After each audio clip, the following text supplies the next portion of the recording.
Salutations, everyone. This is Razor here to give you guys another thoughts on episode where today I'm going to be talking about the oh so important, or less people would like to make you think that it's important, the console wars. A very antiquated notion from the days of yore that needs to be rid of. Because console wars, it doesn't work as an idea. I understand it's popular because it gets people talking, it gets fanboys up in arms about what they like and what they don't like, and it makes people feel like it's a war, so there's going to be a winner and a loser, or a winner and multiple losers in some cases. um this way of thinking, just it doesn't work, however. Because when you go think about the way that the current generation of consoles have interacted with each other, the Wii, the Xbox 360, and the PlayStation 3. The handhelds are a different subject. They are important, but we're talking about just consoles here. The way that they've competed with each other, is very important because they all want to one up each other. They want to outperform, all of their predecessors as well as their competitors. So it's important for them to sell more hardware and sell more software, because that makes more of a profit, and they could feel better about themselves because they can say that they won.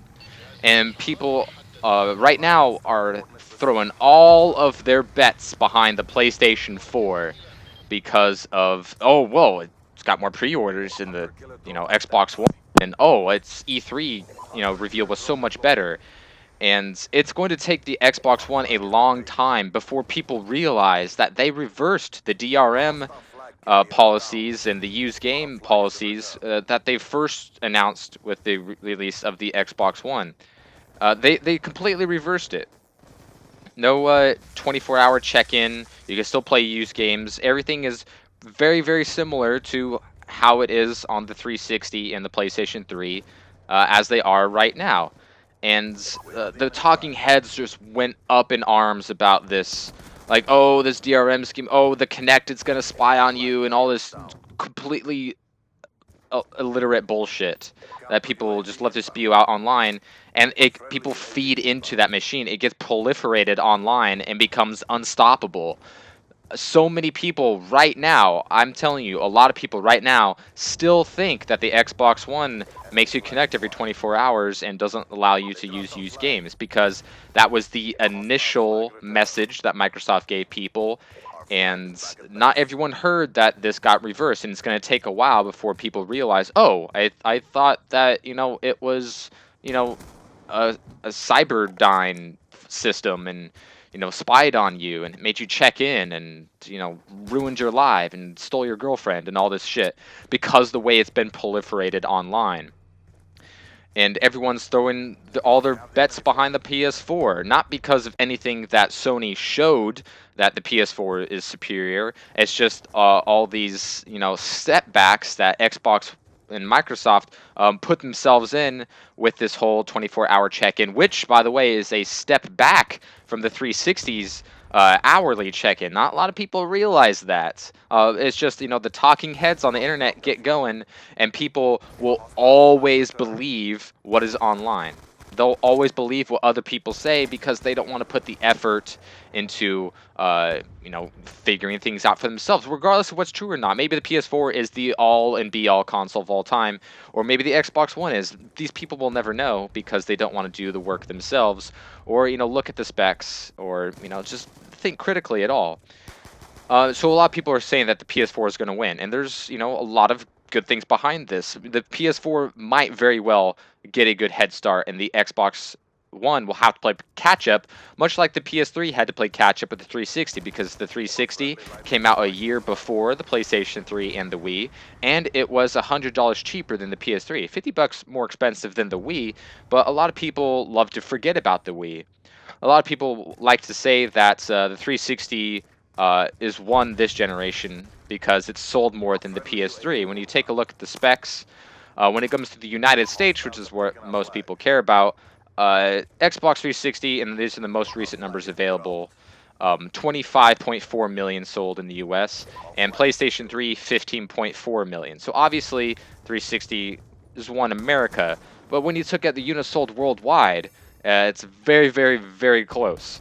77.2 million sold for the 360 and 75 million sold for the PlayStation 3. That's as of March 31st, 2013. Those are the most recent numbers I have available to me. So, still very close, but if you want to say that this is only a numbers game and say that, oh, Super Nintendo beat the Genesis because it sold more, or that, oh, the PlayStation 2 beat the Xbox because it sold more, or that the 360 beat the PS3 because it sold more, or that the PS4 is going to beat the Xbox One because more have been pre-ordered, or so has been reported.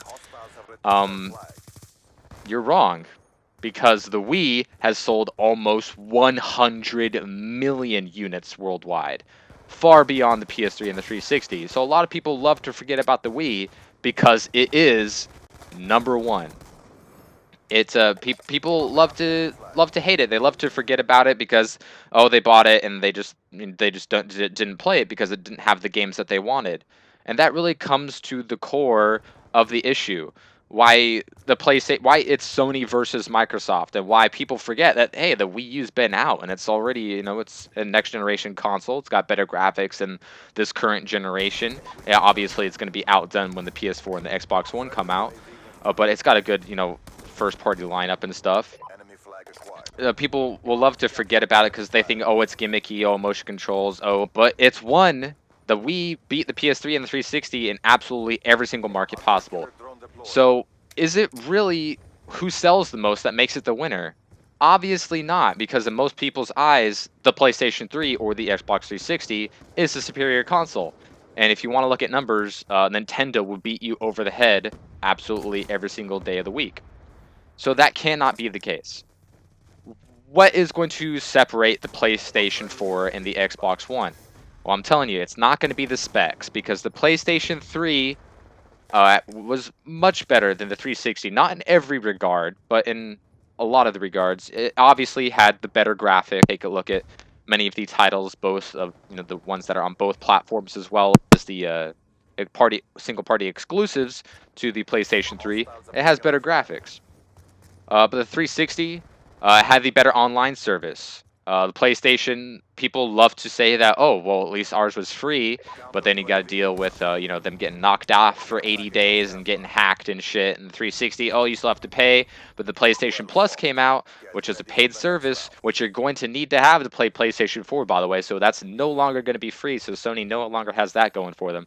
But the PlayStation Plus service with the free games that they're giving you every single month and all the discounts and demos and all this other stuff, Xbox One and Xbox Live are going to have to step it up in order to compete with this. And we've seen this a little bit already with these super Steam-like sales that Microsoft has had on Xbox Live.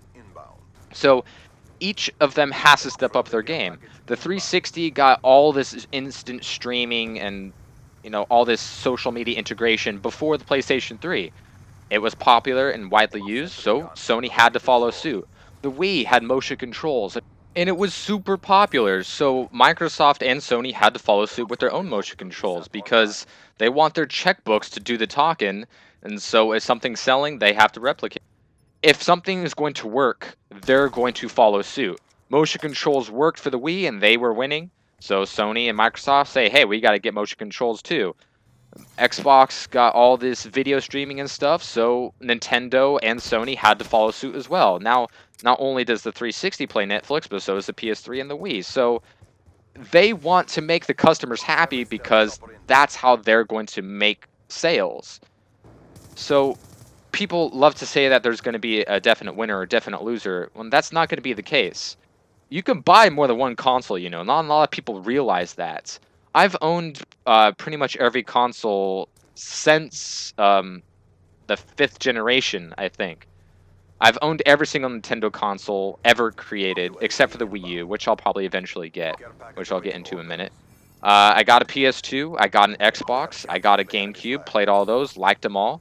I got a Wii, I got a 360, and I got a PlayStation 3. So, in the end, who won that console war? It was me. I won the console war because I got all three. I got the best of all of the worlds.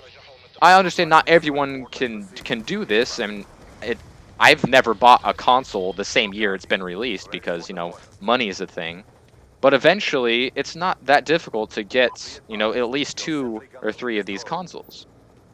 And that's going to be what's best in your interest if you are indeed a gamer, like a lot of people like to say that they are. That oh, I like games, regardless of where they come from. And a lot of people like to say, well, oh, technically, if you want to compare numbers, the iPod has sold 7 billion units, so it won, which, is stupid because that would be a handheld if you had to categorize it. And also, it's just a fucking cell phone. Who fucking cares? Apple fanboys who love getting shit shoved down their throat that has a picture of an apple on it. Uh, but I digress. The winner is the people because there is going to be a loser. Uh, Nintendo and Sony and Microsoft, they aren't going anywhere. None of their consoles are going to fail. None of these companies are going to be going under anytime soon. And a lot of people like to play, let's compare the specs kind of a game. It doesn't really work that way. Let's look at the Super Nintendo versus the Sega Genesis. The Super Nintendo had absolutely every single thing better than the Genesis, except for the processor, which Genesis had a faster processor. But outside of that, Nintendo had everything better. And it had, when it came down to it, it had higher quality titles and more of them, which is why you can say that the Super Nintendo beat the Genesis. It wasn't because of the specs. PlayStation 3, you could say, had better specs than the 360, and you can easily say that the PS3 and 360 had better specs than the Wii. Yet the Wii sold more, so Nintendo was doing something right. So you compare the hardware of this next generation coming out, and you take a look at the Xbox One and the PS4, essentially the same hardware specs, so that's not going to be an issue. Their CPUs are virtually identical. Their GPUs are derived from the same Radeon 7000 series. Their bandwidth is comparable. Xbox One is better at some things. PS4 is better at some other things. The way that these specs compare are very, very similar when you compare the Xbox One and the PS4. The specs aren't really that important, and people love to say that when you come to look at the stuff that Microsoft has gone with the Xbox One, the DRM reversal, and people love to gripe about backwards compatibility, which really doesn't mean anything. I mean, how many of you would be playing PlayStation 2 games on a regular basis right now if you had a backwards compatible PS3s? I know some of you do, some of you don't. How many of you would be playing Xbox games on your 360 right now when you could be playing a 360 game right now? The point of a new console shouldn't be, can it play old shitty games? It should be, can it play new games? Because that's why you buy a new console. And if there are these like amazing titles that you really like, you can still play them. No one's going to force you to throw away your old console. And if it's really that high of a demand, there's always going to be a way for it to happen. And that'll become easier and easier as the years goes on, especially with the way digital downloads have been working. So you take a look at all this stuff, and it makes you think, man, if there was something, if one of these, either of these consoles, the PS4 or the Xbox One, if they had backwards capability, no DRM, free online, play-to-use games, supported indie developers, was cheap, had a great first-party lineup, they would totally win, right? Wrong, because guess what? There already is a console like that, and it's called the Wii U. But a lot of people are going to say, oh, well, that's not going to compete. So obviously, these things aren't really that important to somebody. They'll like to say that they are, like, oh, I care about backwards compatibility and DRM and online and used games and stuff. Obviously not, because the Wii U is still ignored. And why is it ignored? It comes to the core of the issue. The games. People buy video game consoles to play video games. That's the core of it. That's the most important part of your video game system, is what video games does it play. That is the key issue. That's what sells products. That's what people honestly care about. Not all this ancillary shit. We care about the games. We care about the controls. We care about the online service. The Xbox Live had a vastly superior service to the PlayStation Network. So that really helped its case, and a lot of people have gotten used to that, and they don't want that to change, so maybe they'll stick with the Xbox One. Maybe Microsoft can totally revamp their system, work on that voice chat quality, work on that, cross-game chat. Maybe they could really step things up and close the gap even more, or Microsoft can make theirs even better. So all of these things can change. And obviously, all these things that people love, all the big heads online love to talk about, really aren't that important when it comes to like, oh well, the specs of this console is better than that, or oh the DRM, or oh the used games and all the indie developers and all this stuff. It doesn't really matter. It comes down to somewhat the online service, but mostly the games.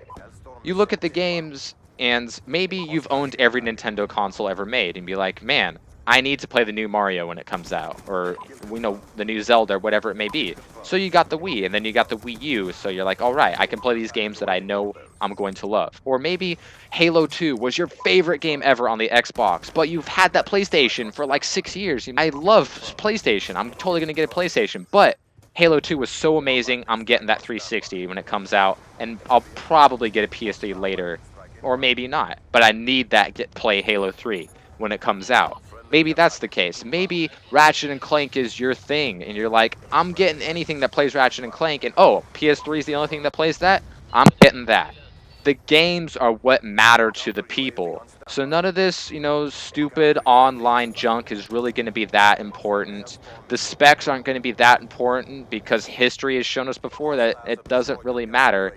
It's the games. Why did so many people buy the Wii? Because Wii Sports was so cool. Wii Sports was so fun. It was so simple.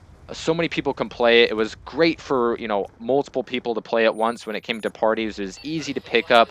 The motion controls were accurate and they were fun. So people loved playing with the Wii. Loved playing Gears of War and Halo and Call of Duty. They liked that Xbox 360 controller, so they stuck with that. People loved Heavy Rain and Uncharted and The Last of Us and all the other exclusives that all these consoles have. So they play those. It comes down to the games because that's why we buy video game consoles. It's not to watch TV. It's not to be on Facebook. It's not to watch YouTube. It's not to watch Netflix. It's not to do all these things that we already have cheaper and better devices to do with anyway. It's not about, voice commands or motion controlled menus. It's not about all this ancillary complementary stuff to the console itself. It's about the main entree. It's about what games does it play, because that's really all that matters. I bought Nintendo Wii so I can play the Nintendo Wii titles. I bought a 360 so I can play the 360 exclusive titles. I bought a PS3 so I can play the PS3 exclusive titles. I don't subject myself to fanboyism or any of this other stuff that, clouds my judgment. I don't really care about what anyone else thinks. I just care about what games are good. If a game's good, I'm going to play it. So eventually, I'm going to get a Wii U. Eventually, I'm going to get a PS4. I could, help subsidize this urge by owning a 3DS and a PS Vita. So some of those major franchises will spill over a little bit here and there. But eventually, I'm going to get each of those. I'm going to get an Xbox One. I like the achievements. I like the Xbox Live service. I know other people on my friends list who like the Xbox Live service. And I like, most of all, the Xbox One exclusive titles. So that's why I'm going to get an Xbox One. I like the PS3 exclusive titles, so I got a PS3, and I'm going to want to get a PS4 because there's going to be PS4 exclusive titles I'm going to want to play. And the same thing goes for the Wii U. So don't subject yourself to this which is better stuff. It doesn't matter. In my mind, the 360 is better than the PS3. I own them both and I like them both. Guess what? PS3 is the best console to play Uncharted on. So I got a PS3. 360 is the best console to play Halo on. So I got a 360. Nintendo Wii is the best console to play Kirby on. So I got a Wii. And the same thing is going to happen in the next generation of consoles. So eventually, it's going to take a few years because money's a thing and you can always wait for the slimmer, cheaper versions. But eventually, they're all going to be mine because guess what? Who wins console wars? This guy. Hope you guys enjoyed, and I will see you next time.